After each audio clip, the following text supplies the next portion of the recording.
obviously you must be, if you're providing a health solution, you said you've mentioned using partners. In other words, that helps you scale. You don't need to teach them internally necessarily, but except for processes and systems maybe. But so, what are some of the partners you use to provide you with the resources you need to help blokes? Yeah. I mean, there are a few key things that we need to do. We need to incorporate. One is labs.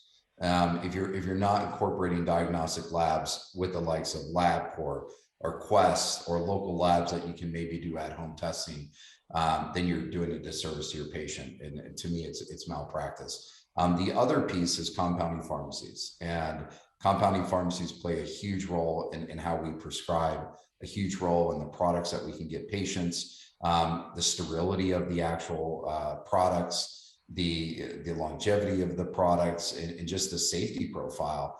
So if you're not incorporating those, then you're probably not running a sound or good practice in this space. And they're crucial. They're absolutely crucial to the soundness of our practice.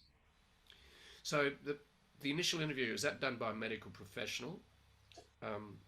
You got it. Yeah. So we work with M.D.s, D.O.s, nurse practitioners, and PAs, and a lot of it depends on where that patient is located.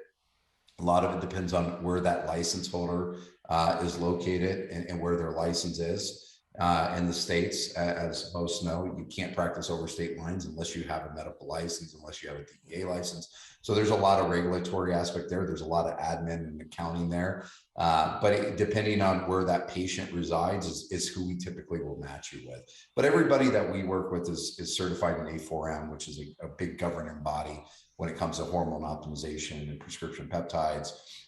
Been doing hormone optimization for years. Amongst our team, we have somewhere around 80 odd years or so just in hormone optimization, which has become such a specialized field over the last 10 years. Yeah. So basically what you're saying is don't start a business like this without a net. Let me tell you this. I have bootstrapped this thing from day one, and there's a reason why we're going to raise money.